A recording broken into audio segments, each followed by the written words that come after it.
Hey there skaters, thanks a lot for tuning in. In this video I am gonna share 6 things that I think you should all train more than you probably do. Things that we all underestimate how big an effect they will have on your skating, and that's why we just don't do it enough. The first of them is agility. We should all practice agility way more often, especially if you're new to skating or if you're a young skater. There's tons of ways of doing this. One is to play basketball on skates. One is to do different drills, slalom, try and imitate other skaters doing weird stuff, backward skating, relays, play hockey, play soccer, all of it just with your skates on. It doesn't have to be so structured, but just get out there, skate in cities and not just do the same repetitive back and forth on a track. So be agile. Second thing we should work more on is our stretching. We definitely do not stretch enough. Skating really challenges our range of motion. If you skate well, you're gonna get into some unnatural positions that we don't get into in our everyday life. Even doing a crossover, well, if you're more flexible, it's going to be easier. Other things like getting the right position, if you're not flexible, it's going to be here.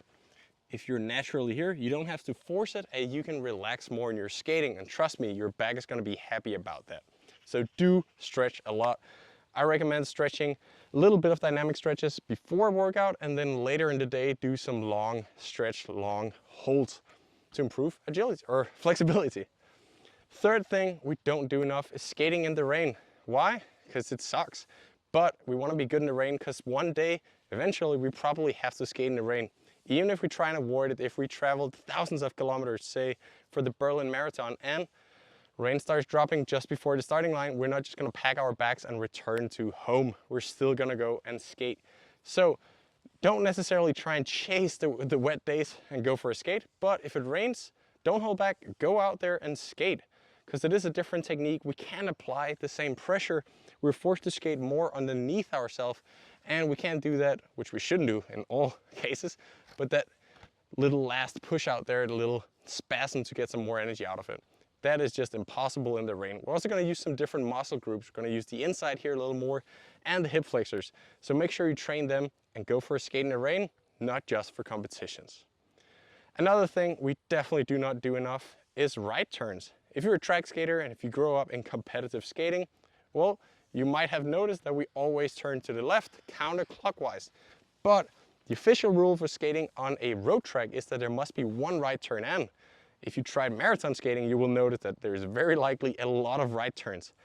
One thing, it's good for your agility, it's good for your technique to practice both ways. It's gonna make you more even, but it's also just really important to know how to do that. Because if you're doing that, small steps to the side in a marathon, and the people that know how to do a correct crossover to the right, well, they can accelerate, they can use less energy, and maybe even get away from you because they know how to speed up in a crossover to the right. So try and do your warm-up or your cool-down skating clockwise, just now and then. Hex skating is another thing that we should try and practice as often as we get the chance. When racing, we're always, to some extent, and at some point, going to be in a pack. We're going to be skating with other people. If we don't practice this, we're going to be overly tense when racing because we're not used to having people all around the place.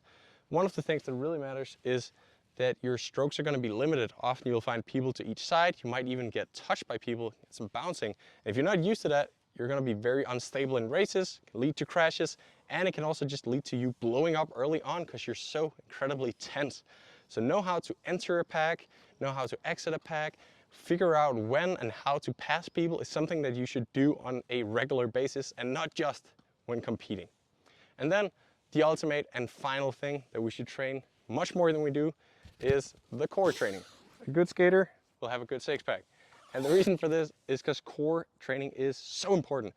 If you can't control this, if you can't stabilize this, you're going to lose a whole lot of power in your skating because the upper body is simply not synchronized. On the other hand, if your core is strong, you will not just be able to hold a good position for a long time. When you use your upper body, your arm swing, you can transfer that power into the legs. And that's going to make you skate really fast and really well. So make sure to do your core workout.